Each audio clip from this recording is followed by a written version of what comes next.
So I just want to cover a few basics about foraging and looking for stuff. One of the most important things is what? What might you think about? Know what you're harvesting. Know 1,000% that you have the right plant, okay?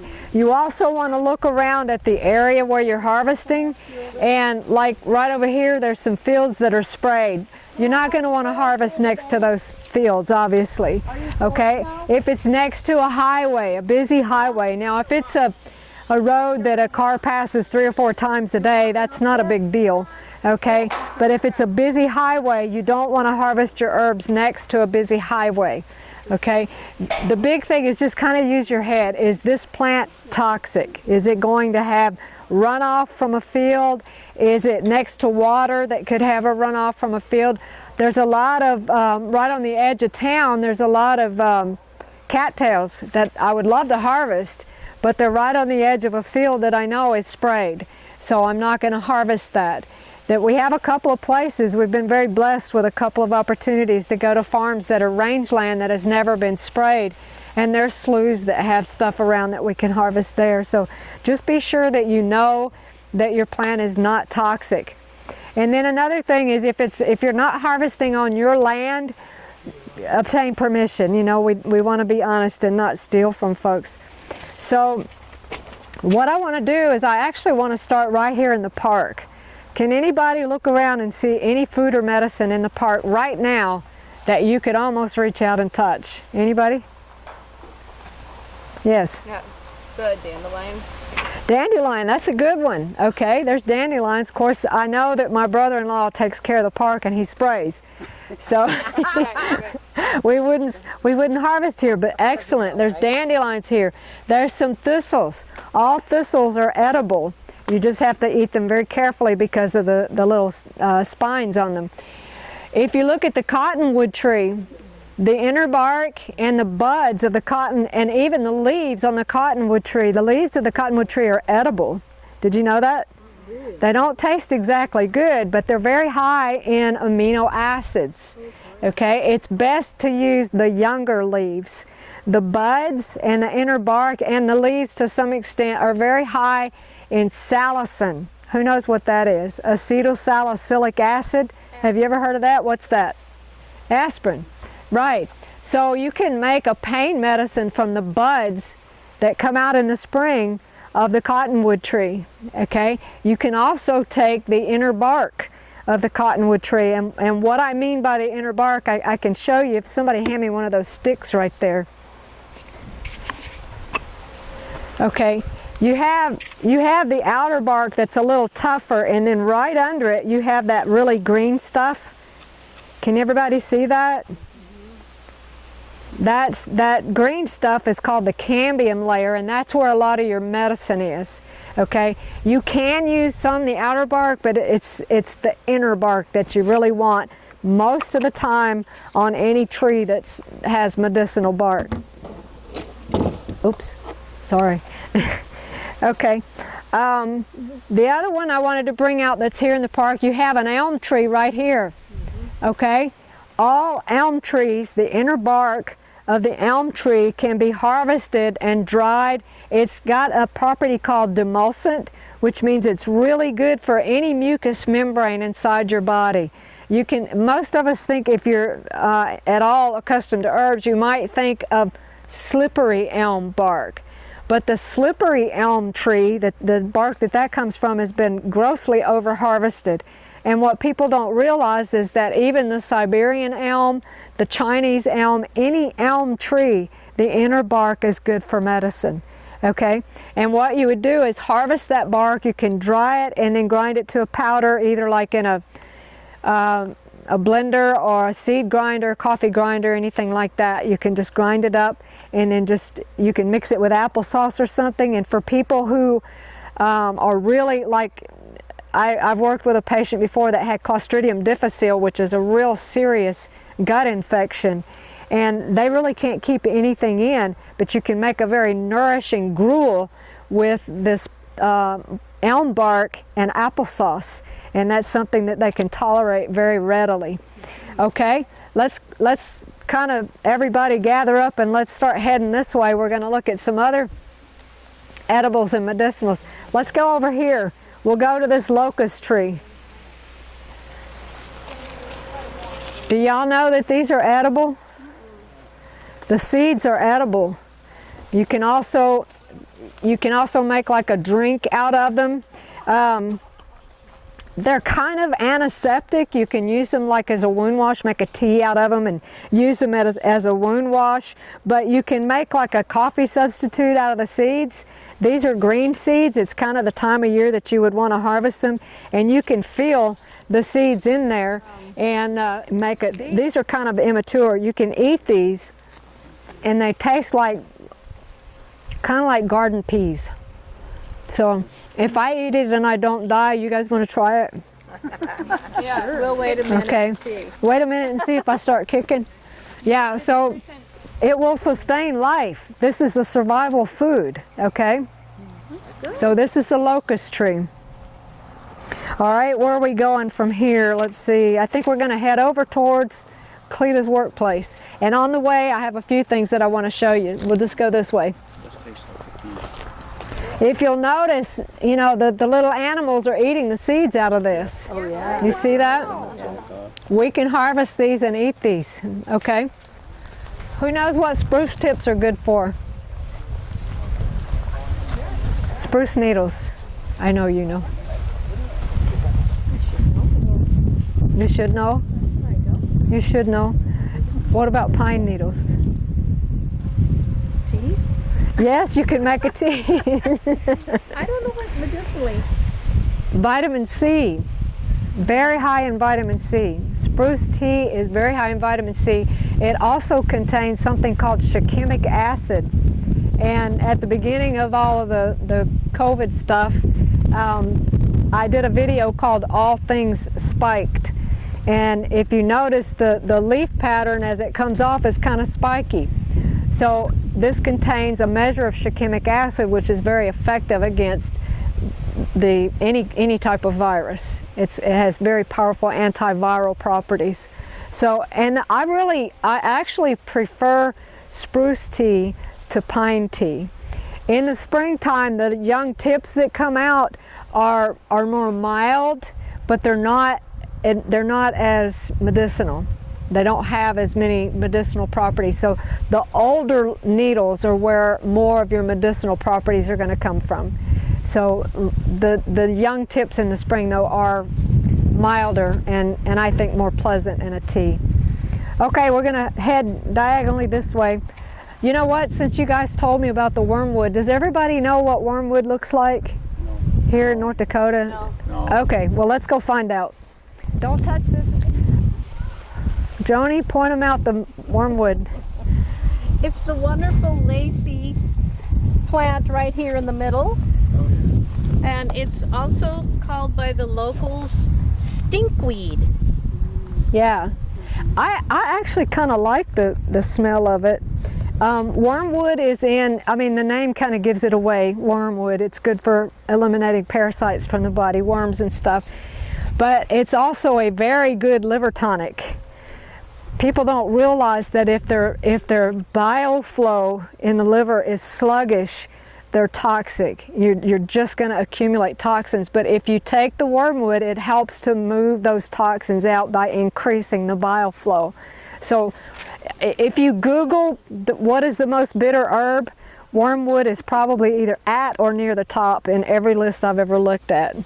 So it's very bitter, but if you can tolerate this one, you can tolerate just about anything, and I'll be tough and lead the way. If I don't kill over, then y'all can try it. This is, don't you? Does everybody know what this is? Alfalfa? Okay, what is alfalfa good for? It's usually high in protein, and a lot of ranchers love it because they love feeding it to the cattle. They do well on it. Yeah, it's unfortunate that we feed it to the cattle and get our protein secondhand, because it's very high. This is a legume. The roots go down, honey, what, 30 feet? Up to 35 feet, yeah. Yeah, up to 30 feet. So that's really getting down into the earth and drawing up the minerals. So this is a very nutrifying plant. It's also very blood purifying. Okay, people that have autoimmune disease have to be very careful using this plant because it stimulates the immune system. Okay, and those of us who have autoimmune disease, we don't need our immune system stimulated anymore. So this is not a plant that I can use because I do deal with autoimmune disease, but this is a very nutrifying plant and very blood purifying. Okay, so alfalfa. Just eat the leaves? You can eat the leaves, the flowers, whatever, you know, it's edible. And I don't think they spray this field, so if you want to taste it, you can. It actually is mildly bitter, so it's also going to help to move that bile and stuff. Dan, I'll tell you a little story. Probably 12 years ago at church, we had a speaker come. His wife's originally from Hertzfield. He came from Botno. And we didn't realize that he was coming Friday night to put his instruments in there, but the church was locked. And his wife was driving separate. She didn't come. She was going to come the next morning. And he didn't go over to his relatives at Hertzfield. He didn't say anything to nobody. He slept in the car, and then all the church ladies the next morning, oh man, we feel so bad because we had the church locked. The others, we left it open. And they were, what'd you do for breakfast and all this? And he was telling them how he went out, and he got some alfalfa, and I remember what else that he all ate. And they were looking like, wow, you're crazy. Yeah. he was just content as ever. That's one of the other benefits that I didn't mention of foraging, and that is this food is growing in its native environment. It is so high in nutrition. If we learn to incorporate these things in our diet, we're going to gain a lot more nutrition. And if we harvest it in the right place, it's not sprayed, so we're not getting poisons. It's not GMO, so another benefit. I have some more down this way, but I'm going to show you because it's on its way out for the season. But this is called gumweed. Grindalia is another name, and back here on the back side it's real sticky. That's how you know you got the right thing. This plant right here is by far one of the most underused plants around. It is a powerful anti-inflammatory. You can make a tincture out of it. You can make it's kind of an expectorant. So if you have, bad cough or whatever, you can take that and make that's the one we were talking about, putting in the honey along with the American licorice root and make a good cough syrup. Helps to bring that stuff up. It's very soothing to the GI tract and just a really, really useful plant. I mean, I really feel like we need to use this a lot more. It's super great for asthma. Yeah. If you don't have an asthma inhaler. Yeah. Very good. You can make a tincture, you can make a tea, you can make an elixir with honey or whatever. You can chew it. In fact, my husband had a toothache one day and he put one in his mouth and chewed it up, and it numbed that toothache pain. So it works similarly to clove in that regard. It's tough too, it'll keep growing back. Oh yeah. In our yard it's you're not going to get rid of it. Killed off the grain. Yeah. There may be some more. Part? Yeah, you eat it's the leaves, the buds, and the flowers that are typically used. There may be a better specimen on the other side of town when they're edible, and I'm going to be brave and try this. You have to catch it just right.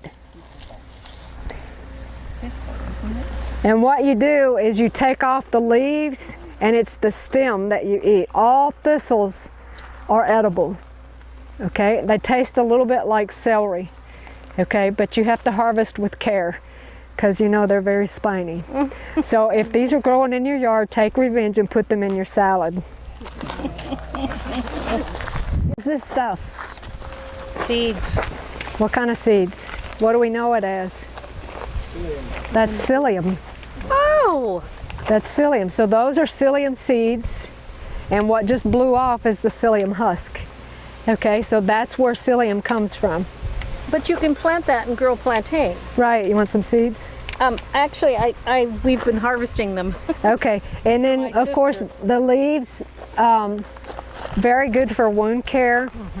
Very good, like anybody that has GI problems, bleeding ulcer, anything like that, you can use this for that. Very helpful with that. Bug bites, snake bites, it'll actually Yes, draw out toxins too. right. If somebody's bitten by, say, a brown recluse or a hobo spider or rattlesnake or something, there's certain herbs that should be used in that case, because the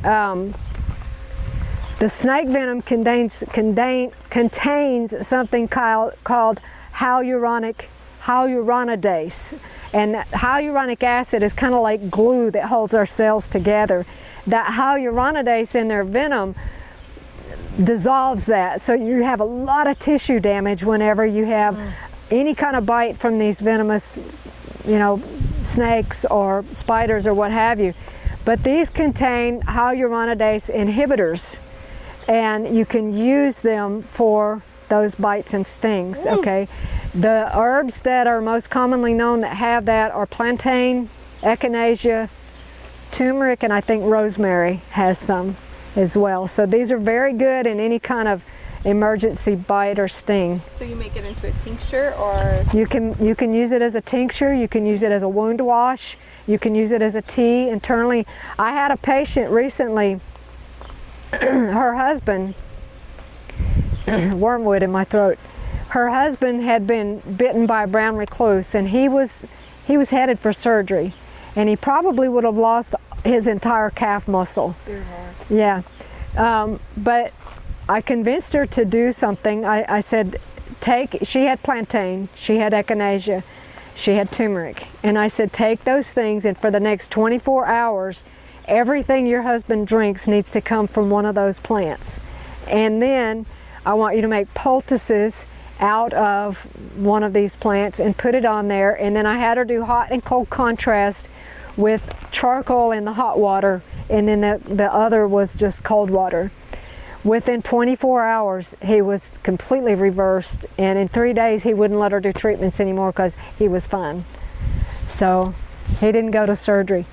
That's not the usual outcome from a brown recluse spider bite. It's usually surgery with massive tissue loss. incredible.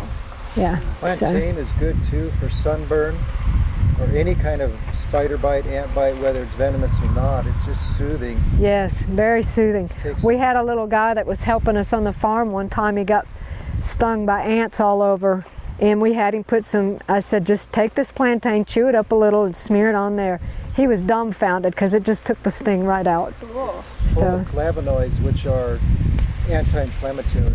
yes. So And then for this too, like hyaluronic acid is in like a lot of like face creams and things like that. So Yeah, make your face cream out of it. There it is. neat. Yeah. You mentioned the GI tract. Yes, this is very good for the GI tract. Psyllium. Yeah, very good. Digestive problems. Yeah, anybody with digestive problems, any of us really would benefit from taking this, because, Metamucil that's sold in the grocery store is right there. That's free. And it's lubricating, it's soothing, it's healing, it's got astringent properties to help pull tissues together, so it helps with wound healing and tightening up the GI tract for people that have leaky gut. Very good. Yeah. Okay, we'll go this way. Does anybody know what this is? Fireweed? Amaranth. A lot of people, I'm not sure what you're calling fireweed. a lot of people call it firebush or something. Firebush? Here. Well, that's why it actually is good to learn the Latin names. I don't know the Latin names of all plants. I do know this one. This is Rumex crispus. This is dock. Now, this is dock, and it's either curly dock or yellow dock. I suspect it's curly dock, but I don't know for sure because the leaves are gone. It's pretty well died back. But there are seeds here that can be harvested, and the root can be used. This is one of the most detoxifying plants known. Any of the dock plants are very detoxifying. The root is most potent, but you can, like in the springtime, if you come, it's not going to have the seed head in the springtime. It's just going to have, the leaves. Those young leaves can be eaten in a salad, or you can cook them like spinach, but you can gather these seeds and use them as well. I don't know if you can sprout the seeds or not. I've never tried it, but this is a very, very nutritious plant. It helps to move bile. If I could improve just a few things with everybody, one of those things would be bile flow, because it's the #1 cause of constipation, besides not drinking enough water. But poor bile flow will plug you up in a heartbeat, plus it will toxify you. So this is going to help to move your bile, help to get your bowels moving and opened up. Just a very good nutritious plant. It's high in vitamins and minerals, so a good plant to know. I don't know if it's, you know, you guys are calling it fireweed. Maybe that's what it's called in this area. I've never heard it called that. So, okay, we're going to head towards, The seeds, you would use these? You can use the seeds. Yeah, some people actually have harvested the seeds and actually cooked them, you know, to eat. So I've never done that. I've never tried that. We're going to head towards the... Who knows what this is? Mallow. Mallow. Yeah, but you were walking with us. That don't count. But I knew. You did know. Okay. I have a bunch in my garden I let grow. Some people call this cheeses because the little seeds on here look like those little round cheeses that people make. These are edible. The entire plant is edible and medicinal. Here again, I really believe the Lord put GI healing properties in so many plants and liver healing properties because He knew we were going to need it in today's world. So the little cheeses on here are edible. If you've never tried them, you can pass that around. They're so good. The little seeds, they are actually quite tasty. But this is called Malva neglecta. Malva neglecta. It's in the same family as hollyhocks and marshmallow. Okay? The seeds, the leaves, the root, the entire plant is both edible and medicinal. The root is actually the best medicine for wound care. So if you have a wound that is maybe starting to go necrotic or get some dead tissue in it, this one right here says, now, you don't have to die. It's okay, you can live. It's very soothing, very wound healing properties in this plant. And it's particularly the root that is so healing, okay? Topical or internal? Both. Yeah, you can use it both ways, but topically is typically what we use the root for, to make like a wound wash or salve or something like poultice. You can grind it up and make a poultice, but you can also use the root internally. The whole plant is very soothing and edible. So, mallow. Okay, if we need to take a break, we can swing by. By the way, this is white clover. These are also edible. And they have the same properties as the other clovers that we've already talked about. This is just the white version. Okay? Okay. This is called shepherd's purse. And the reason they call it shepherd's purse is because of the little seed pods. They look like a little purse, okay? And if you open these little tiny seed pods, they're full of 1 billion teeny-weeny, itsy-bitsy little seeds, okay? The entire plant is edible and it's very medicinal. This will stop bleeding, okay? It works in a different way than cayenne. It's actually very vasoconstricting, okay? And it's actually also has been used by some people as a treatment for hypertension, so it can help to reduce blood pressure. So this is shepherd's purse. If anybody wants to see it up close, here's some more. It's kind of hard to see, but we can split that up and look, pass it around. Okay, next, I think if you harvest some of that, it doesn't store well dried. It'll only keep for about a year dried. The shelf life of most herbs, if they're dried, is about 2 years. This one, it's only going to be about 1 year. But if you make a tincture out of it, that's going to last you 10, 15, even 20 years. Okay, so tinctures are going to be the best way for this herb right here. Does anybody know what this is? I don't, but I see a lot of it around. This is American licorice. And the root is, huh? Yeah, this doesn't taste as strongly, like it doesn't have that real licoricey taste like the licorice that comes from the tree. But the root of this has similar properties as licorice. It's a good expectorant. It's very soothing to the GI tract. Just a really nice sweet flavor to the root. You can actually dig the root up and rinse it off a little bit and chew it, and it's very cleansing and detoxifying to the oral cavity, to your mouth. So this is a very, very good plant. This is the one that we talked about mixing with the gumweed as a good cough medicine, okay? Because it helps to bring stuff up out of the lungs. Very good expectorant. So that's American licorice. Does anybody want to taste the red clover? I can't guarantee a fox hasn't peed on it, but it's very sweet. These red clover blossoms are very, very tasty. I like it. It's really good to detoxify. Again, any of the properties that the clovers have, this is going to have. So that's red clover right there. The blossom that's sweet? Yes, it's the blossom. This is also good to help cleanse the liver.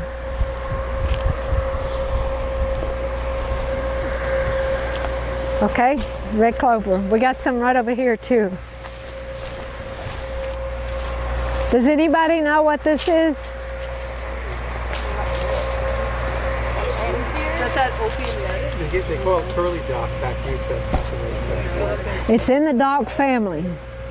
It has the big, huge thing in the Velcro kind of. Yeah, this is actually burdock. Burdock, that's it. Burdock, yeah. And this is a first-year burdock. Burdock, are all the docks biennial? They take 2 years. Yeah, it's a biennial. Okay, so this is a first-year plant, and this is mostly what we use for medicine, the first-year plant. You can use the second-year plant, and we'll talk about that when we get over there. But this right here, if I could only choose one detoxifying, purifying, liver tonic type herb, it would probably be one of the docks, and maybe this one. Okay, you can also take the leaf, you can dry this and just put it in a jar and keep it, and then let's say 6 months later you burn yourself, you could pull out one of these dried leaves, dip it in water, hot water, steam it, whatever, just soak it in water for a little while, put it on your burn, and it will heal it right up. It's very healing to the skin. It's very healing inside and out. The entire plant is medicinal and edible. It may not taste the best. Most of these wild edibles have a little bit of bitterness to them, and this is no exception. Excuse me. You can take, and it's the first year root the second year root, which I'll show you in just a minute, some of the second year plants, they're too woody. They're really too woody to eat. But these first year plants are more tender, and you can dig them up and eat them. So I hope you're beginning to get a picture that there's a lot more out here that you could eat or use for medicine than what you thought before. You know, if you have knowledge, how heavy is that? It's not heavy at all. So with a good knife and a lot of knowledge, you can go a long way towards taking care of yourself. So let's go look at some other stuff. Right here before I leave, does anybody know what this is? Is it a berry? This is a currant. I believe it's black currant. Right there. And this right here, we're going to look at, there's a plant over on the other side here that's blooming. This is soapwort. This is called soapwort. You can make your own soap out of this.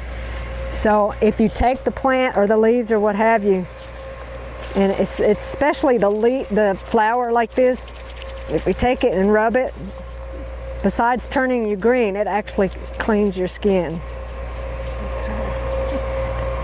And if soapwort. Wort just means plant, W-O-R-T. And so it's called soapwort. It has a substance called saponins in it. And there's a lot of plants that have saponins. Even some beans have saponins. Have you ever washed beans and it kind of foams up a little bit, that's saponins, okay? That's that property in it.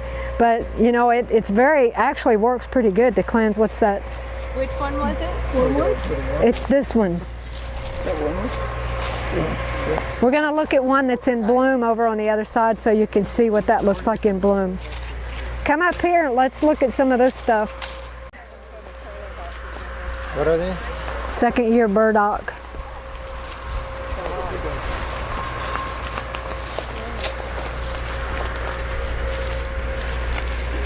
So that plant that we just looked at with the leaf up there that's good for burns and stuff, this is his second year version. Okay, this is second year burdock that's making these seed heads and stuff. I have been told, I have not tried it, that when these seed heads dry out, you can harvest the seeds and sprout them. So these apparently have been used for sprouts by some people. But now, when it comes to, like if you get burned or you have a wound or whatever, you can still use the leaves of the second year plant. It is still useful, okay? But if you're looking at edibility, it's much more palatable to get the first year plant for the root and the young leaves and stuff. But this is a very, very useful plant. And then there's lots of thistles in here. There's lots of wormwood, you can see. And then, where's Kevin? Kevin, what's this? Kevin's favorite plant. My favorite one, hound's tongue. Hound's tongue, yeah. Is anybody familiar with comfrey? You know what comfrey's good for? You can use this for a lot of the same stuff you use comfrey for. Okay. That's hound's tongue. Hound's tongue. Okay, I think that's what we have a plant. We've been wondering what it was. Yeah, hound's tongue. It's I didn't see the tongue. yeah, it looks like a hound's tongue, doesn't it? Let's see what else I've got on my list. Okay, we'll have to go to the other side of this patch right now. There is something here that I wanted to show you. Did somebody call me? What are these called? Crab apples. Those are crab apples. Yeah. And then over here, if you look way up, you can see apples up there. Those are very tasty. Those are called paradise apples. They're very, very good. This right here, now I don't know the Latin name, but down where I come from, we call this creeping Jenny. Most people call it creeping Virginia. Creeping Virginia. Virginia creeper. Yeah, we call it creeping Jenny. Okay. If you get like poison ivy, poison oak, something like that, you can take this stuff. Now, some people are sensitive to this and will break out in a rash. So if you know you're sensitive, I wouldn't recommend using this for a remedy, but you can take and rub this on poison oak or poison ivy and it will help bring relief. Also, insect stings, you can use it for that. As far as edibility, do you know, I don't remember if this is edible or not. Do you know?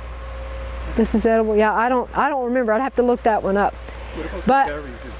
They have huge berries clusters. yeah, they do. In fact, in my mom's yard, they have huge cluster. They use for all the berries. I don't know. I need to look that up. They're little blue, purple They turn berries. blue. Yeah, they're dark purple berries. They're kind of small. Yeah, they're about the size, maybe a 1/4 inch across diameter, something like that. But they're like an elderberry. They do. Yeah, they look like elderberry clusters, kind of. Yeah, okay. my Okay, we'll just slip right through here. whole screen of it. Yeah.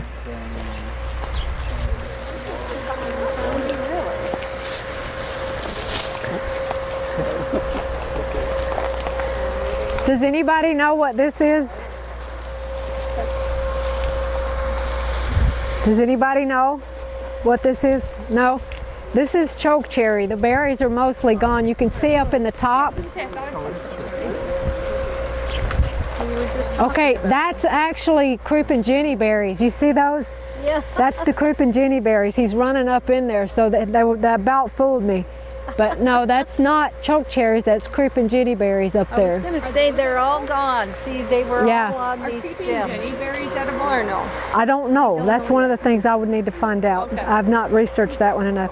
But this is actually choke cherry, and like many trees, the inner bark is edible. How many of you have ever had a cherry cough drop?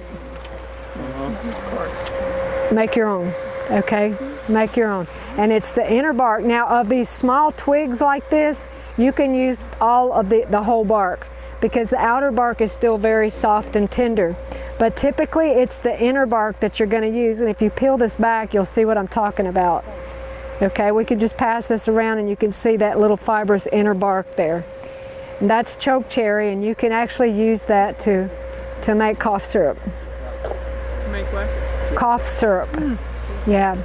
So just think about, you've got grindelia or the gumweed, you've got American licorice root, you've got chokecherry, you've got so many things that we're coming up now, cold and flu season, that you can make medicine out of. So, you know, it's all around us. We don't need to pay money for these things.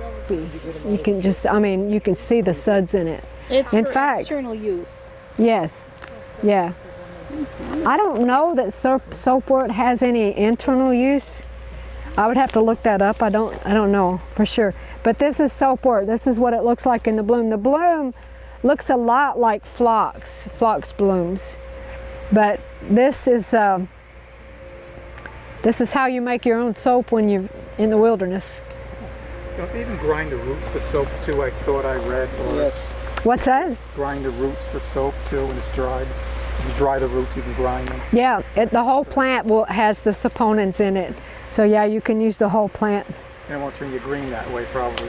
What's It that? won't turn you green Yeah, if you use the roots. So It that did. was called Soapwood?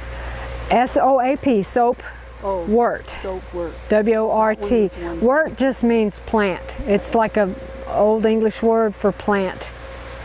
And then here you can see the second year burdocks. This stuff?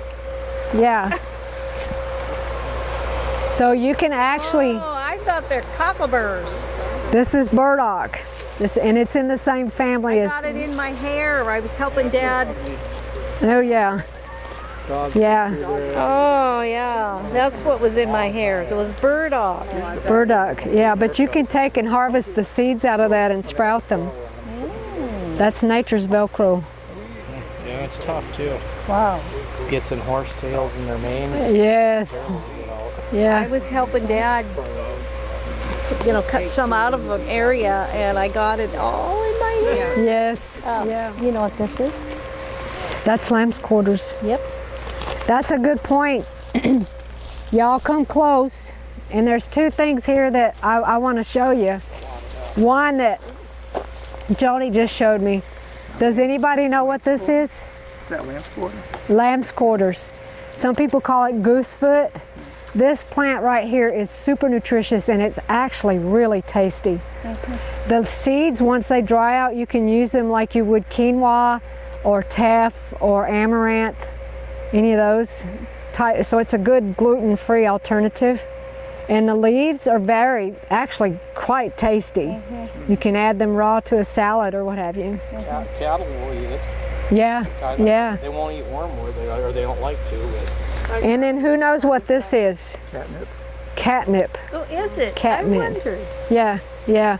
Very good for the GI tract, very soothing. So this place right here is a place that I like to hang out. There's a lot of stuff in here. Must be beautiful in the spring when the lilacs are off. Yes, yeah. Lilac I got lemons in sauce. here too. Do you have a catnip? Oh. Okay, I want to give everybody a key. I want to give you a key when it comes to harvesting this stuff. Learn to think like a plant. Where is that plant putting its energy now? Okay, in the springtime, the plant is putting its leaves, its energy into the leaves. And then comes the fruit. And then when we're going towards the winter time, where's the energy going? Seeds. Back to seeds and down to the root. So think like that, look at that plant, what stage is it in, what part of that plant do I need to harvest if all parts of it are usable. Some plants, the root is the medicine, some plants the fruit, some plants the leaves. Okay, this is a wild lettuce, it's called prickly lettuce, but it has a disease called downy mildew on it. I wouldn't use these, okay? So find something better. Okay, there's a lot of downy mildew in town this year, so a lot of stuff has downy mildew on it. Well, yeah. Most people call it weeds. Weeds, right? Plants. Oh no, look at that. That's what she's been talking about. You feel soapy?